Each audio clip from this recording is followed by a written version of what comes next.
Good morning madam. Come in. Sit down. Yes? ఏమిటి మీరు వచ్చిన పని? మరేం లేదు మేడం, మీ కింగ్ టొబాకో కంపెనీకి సంబంధించిన ఆంధ్ర ఏజెన్సీ మీ కంపెనీ కావాలని అడగటానికి వచ్చారు. Yes madam. ఆ ఏజెన్సీకి మీరు కోట్ చేసిన అమౌంట్ చాలా తక్కువ అని నేను ఫీల్ అయ్యాను. ఇవ్వనని మీ మేనేజర్తో ఆల్రెడీ చెప్పేశాను. మరో కొటేషన్ ఇచ్చి ఉంటే I could have given a second thought. But that fellow నాకు లంచ్ ఇవ్వాలని చూశాడు. He try to bribe me. My God! డబ్బుతో మనుషుల్ని కొనాలనుకునే సంస్థలన్నా వ్యక్తులన్నా నాకు ఒళ్ళుమంట. I hate dum. అందుకే మీ కంపెనీకి ఇవ్వకూడదని నిర్ణయించుకున్నాను. అతనేదో పొరపాటు చేశాడని మీరు... mister Ramakrishna, my time is very valuable. మీతో మాట్లాడుతూ ఆ టైం వేస్ట్ చేయడం నాకు ఇష్టం లేదు. I'm sorry, you can go. Alright madam, I don't think you're in good mood. మరోసారి వచ్చి కలుస్తాను. చూడండి, ఆఫీస్లో నా మూడ్ ఎప్పుడు ఇలాగే ఉంటుంది. అది డ్యూటీ మూడ్, వర్క్ మూడ్. కనుక మీరు మళ్ళీ రానక్కర్లేదు, ప్రయత్నించక్కర్లేదు.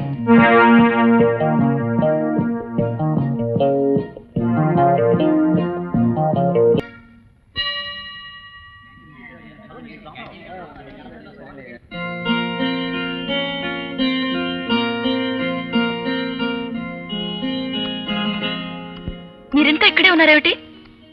మీ నిర్ణయం మార్చుకుంటారన్న ఆశతో. నా నిర్ణయం అంత తేలిగ్గా మారదు. తేలిగ్గా మారదంటున్నారు, కొంచెం కష్టపడితే మారుతుందేమో అని. ఏమిటయ్యా, ఈ మేడం చాలా కోపిష్టి మనిషిలా ఉంది. ఆఫీస్ వరకు అలా ఉన్నా ఆవిడ మనసు వెన్నపోసండి. నిజంగానా? అవునండి.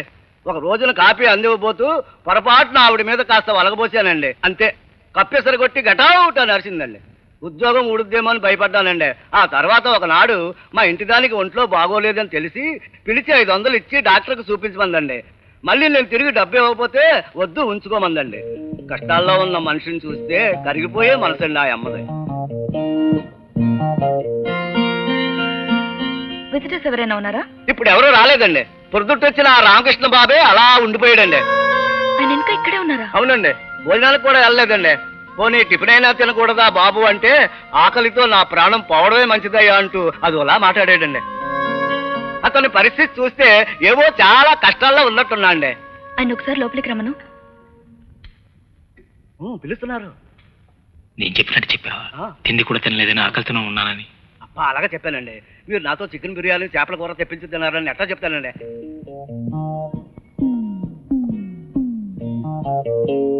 మీరు చాలా మొండి మనిషిలా ఉన్నారే. జీవితం ముగిసిపోయే ముందు మొండితనం తెగింపు మనిషికి రావటం సహజమే మేడం. అంటే మీ జీవితం ముగిసిపోతుందంటారా? అర్ధాంతరంగా ముగిసిపోవాల్సిన అవసరం ఏంటి? అర్థం చేసుకునే మనసు మీకుంటే చెప్తాను మేడం, తప్పకుండా చెప్తాను. బ్రహ్మచారి నేను నాకు ఇంట్లో ఉన్నది, వృద్ధాప్యంలో ఉన్న తండ్రి, అనారోగ్యంతో బాధపడుతున్న తల్లి, పెళ్లిడికి వచ్చిన ఇద్దరు చెల్లెళ్ళు, కాలేజీలో చదువుతున్న పెద్ద తమ్ముడు, పోలియో వ్యాధితో కాలు పడిపోయి బాధపడుతున్న ఓ చిన్న తమ్ముడు. వీళ్ళు మేడం, వీళ్ళు నాకున్నది. కన్నవాళ్ల కన్నీరు తోడటం కన్న కొడుకుగా నా బాధ్యత. ఆధారపడిన వాళ్ళకి అన్నం పెట్టడం అన్నగా నా బాధ్యత. ఎలాగో ఈ బాధ్యతలన్నీ భరిస్తూ చాలని జీతంతో జీవితం నెట్టుకొస్తూ వచ్చాను ఇంతవరకు. కానీ ఇప్పుడు మా ఎండి మీ ఏజెన్సీ సంపాదించలేకపోతే నన్ను ఉద్యోగం నుంచే తీసేస్తానంటున్నాడు మేడం. అప్పుడు ఉద్యోగం పోయి డబ్బు లేక హీనంగా దీనంగా చీకట్లో ఆకలి దప్పులతో కుమిలిపోయే నా వాళ్ళని చూసి బ్రతకటం కంటే ఆత్మహత్య చేసుకుని చావటం మంచిదనుకుంటారు. కాదంటారా మేడం? ఏజెన్సీ ఇచ్చినట్టుగా మీరు పెట్టే ఆ ఒక్క సంతకం మా అందరి నుదుటి రాతల్ని మార్చేస్తుంది. లేకపోతే ఒక కుటుంబమే కాలగర్భంలో కలిసిపోతుంది. ఆడది జన్మనిస్తుందంటారు. మీరు తలుచుకుంటే మా అందరికీ జన్మనిచ్చిన వాళ్ళు అవుతారు. ఒక ప్రాణం నిలబెట్టడం ఎంతో గొప్ప విషయం అయినప్పుడు ఒక కుట్టు నిలబెట్ట. ఇక మీరేం చెప్పొద్దు. కంగారు పడకయ్యా, ఇవి కత్తులు కావు. కంపెనీ కొత్తగా నీకు కానుకగా కొనిచ్చిన మారుతి కార్ కీస్. ఇవి అసిస్టెంట్ సేల్స్ మేనేజర్ నుంచి డివిజనల్ సేల్స్ మేనేజర్ గా ఎదిగిపోయిన నీకు మన కంపెనీ అలాట్ చేసిన బంగ్లా కీస్. ఇప్పుడు కారుతో పాటుగా ఇస్మాయిల్ అవ్వండి. Thank you. Thank you sir. Good bye.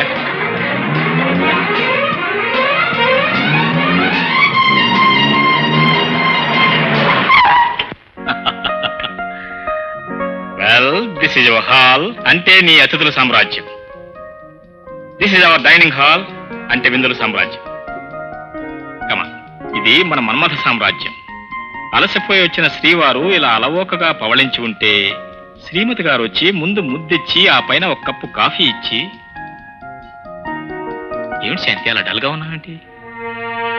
ఏం లేదండి, ఫ్లాట్స్ లో అందరితో పాటు కలిసిమెలిసి ఉంటూ జీవితాన్ని గడిపేటప్పుడున్న తృప్తి ఇలా ఆస్తులు అంతస్తులు పెరిగేటప్పుడు ఉండవేమోనని భయంగా ఉంది. శాంతి, ఏమిటి మాట్లాడేది? అవునండి, కొత్తగా వచ్చిన ఈ పొజిషన్ వల్ల కొత్త కొత్త స్నేహాలు, కొత్త కొత్త మనుషులతో పరిచయాలు ఏర్పడచ్చు. వాటి మాయలో పడి మీరు నన్ను మర్చిపోతారేమోనని. నీ అనుమానానికి అర్థం లేదు శాంతి. నేను నీ శ్రీరామచంద్రుడిని, నా సీతవు నువ్వే. ఆరంభ, ఊర్వశి, తిలోత్తమ, మేనక అందరూ కట్టగట్టుకొచ్చినా సరే కన్నెత్తి కూడా చూడండి.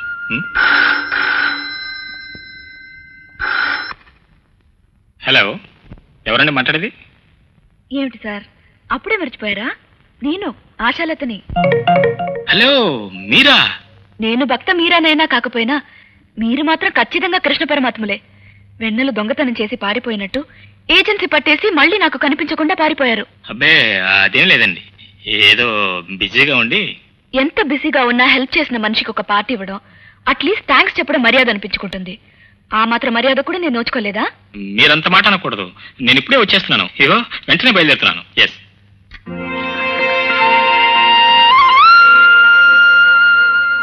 ఒక్క మాట కూడా చెప్పకుండా వెళ్ళిపోయారా? పొజిషన్ ప్రామిస్ అండి, మీ ఫోన్ చేయకపోవడం మర్చిపోయి కాదండి, భయంతో. ఇంత అందంగా నేను మీ ఆఫీస్కి వచ్చినప్పుడు నవ్వుంటే ఎంత బాగుండేదండి. ఈ గొడవే ఉండేది కాదు కదా. అసలు నేనే పర్సనల్గా వచ్చి థ్యాంక్స్ చెప్దాం అనుకున్నానండి. కానీ మీ ఆఫీస్కి వస్తే ఈసారి గెట్అవుట్ అంటారో లేదా ఎవరైనా పిలిచి నెక్అవుట్ అంటారో అని భయపడ్డాను. అచ్చరే, ఇంతకీ మీ వాళ్ళు ఎలా ఉన్నారు? ప్రతిరోజు దేవుడితో పాటు మిమ్మల్ని కూడా తలుచుకుంటూ దండం పెట్టుకుంటున్నారు. సరే, మా వాళ్ళ గురించి తెలుసుకున్నారు, మీ వాళ్ళ గురించి కూడా చెప్పండి. నాకంటూ ఎవరూ లేరు. అమ్మలా మంచి చెడు చూసే మా అక్కయ్య 1 ఏడాది క్రితం చనిపోయింది. I'm sorry. ఎలా పోయారు? మనసుచ్చానని చెప్పిన మగవాడు మోసం చేశాడు. అమాయకురాలని మా అక్కయ్య మనసు విరిగి ఈ లోకం వదిలి వెళ్ళిపోయింది. అందుకే అప్పటి నుంచి మగవాళ్ళంటే నాకు ద్వేషం, కోపం. ఆ అనుభవం నన్ను జీవితంలో మగవాళ్ళ నుంచి దూరంగా ఉంచింది. నా పొజిషన్ నన్ను అందరి నుంచి ఒంటరిని చేసింది. స్నేహానికి, ఆత్మీయతకి నోచుకోకుండా ఒంటరి ద్వీపంలా గడిపే నాకు మిమ్మల్ని చూడగానే ఏదో తెలియని అభిమానం కలిగింది. మిమ్మల్ని కలుసుకోవాలని, మనసు విప్పి మాట్లాడాలని అనిపించింది. Thank you very much. ఎప్పుడైనా మీకు వచ్చిన కష్టం కానీ, మీ మనసులో మాట కానీ చెప్పుకోవాలంటే నేనంటూ ఒక స్నేహితుడిని గుర్తుంచుకోండి. ఒక ఆప్తుడుగా, ఆత్మీయుడిగా మీకు ఎప్పుడు ఏ సాయం కావాలన్నా చేయడానికి ఎప్పుడు సిద్ధంగా ఉంటాను.